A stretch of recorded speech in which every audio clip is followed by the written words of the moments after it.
नमस्कार, स्वागत है आपका। मैं हूं ज्ञानेंद्र पांडे ज्ञानी। आप देख रहे हैं एबीएन न्यूज प्लस।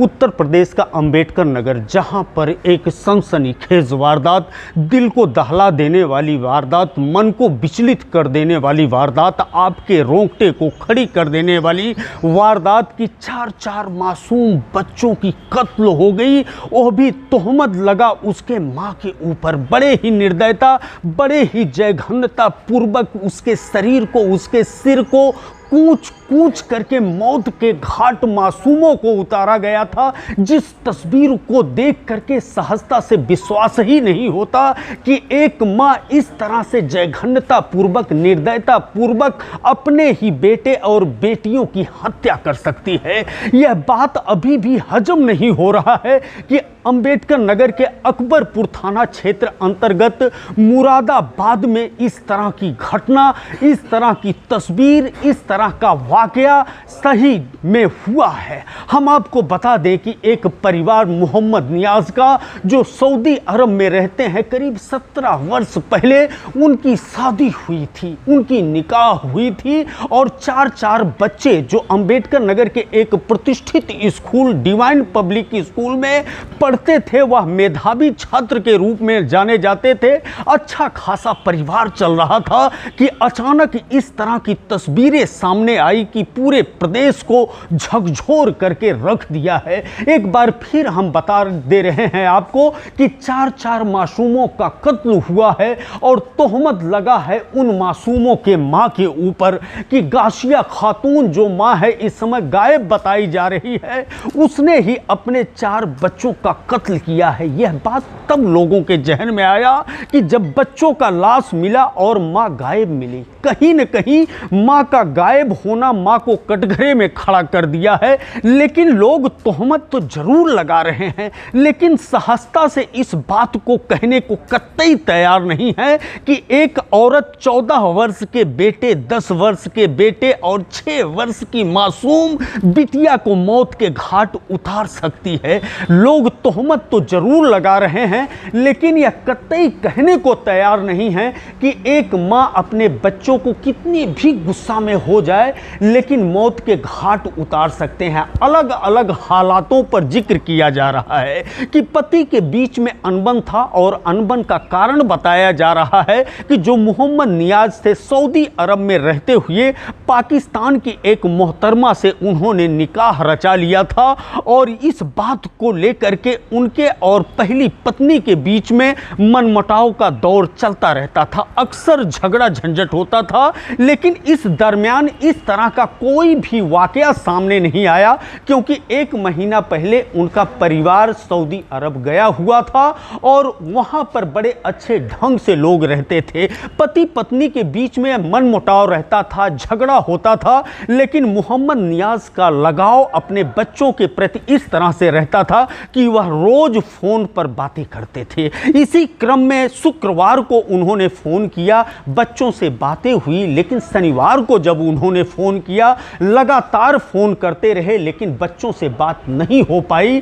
तो इसकी सूचना उन्होंने अपने दोस्तों को दिया, परिवार को दिया और जब लोग आकर के दरवाजा खटखटाए, दरवाजा अंदर से बंद था, लेकिन कोई भी जवाब नहीं मिल रहा था। पुलिस को सूचना दी गई।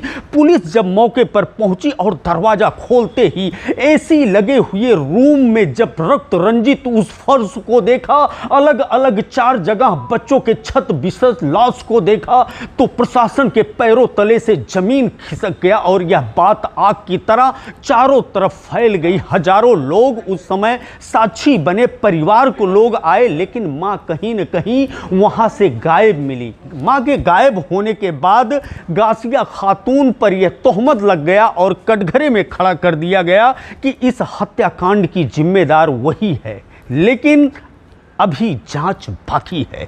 फोरेंसिक टीम लगी हुई है, एसओजी लगी हुई है, स्वाट टीम लगी हुई है, थाना पुलिस लगी हुई है, हाईटेक जांच एजेंसियां काम कर रही हैं। पुलिस अधीक्षक प्राची सिंह के बातों पर अगर हम गौर करते हैं तो उन्होंने बताया कि 6 टीमें लगी हैं, बड़े बारीकी से जांच हो रहा है।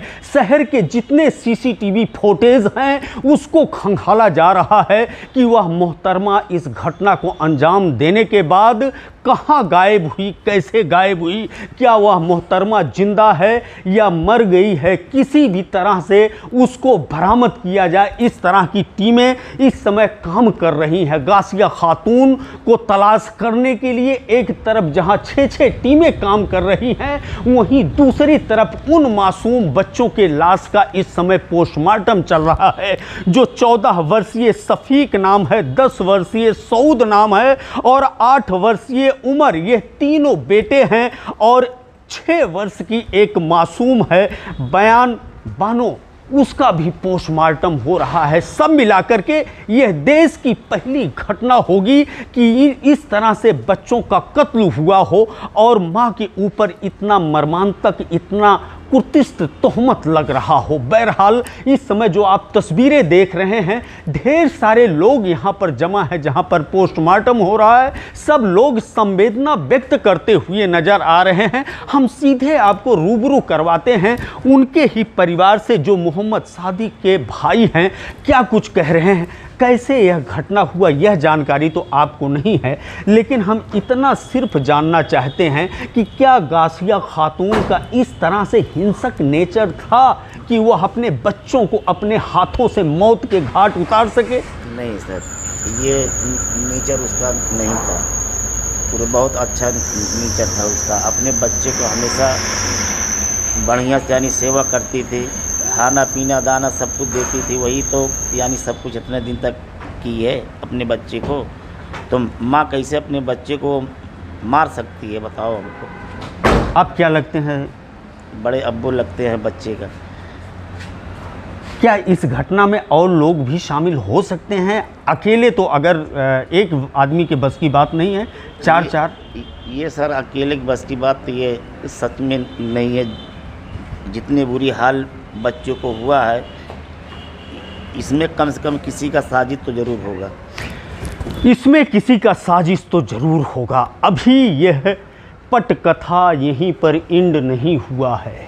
यह जो इमोशनल मूवी है, ये इसमें सस्पेंस है और इस सस्पेंस का खात्मा चौंकाने के साथ होगा। चौंकाने वाली बात सामने आएगी अगर जांच एजेंसियां गहराई से जांच करती हैं, तो ज़रूर तीसरा चेहरा, ज़रूर तीसरी तस्वीरें सामने आएगी। अब देखने वाली बात होगी कि इस तरह का जो वाकया हुआ है अंबेडकर नगर में, इस वाकया में कौन कौन होता है बेनकाब, कौन कौन होता है इस कत्ल का जिम्मेदार।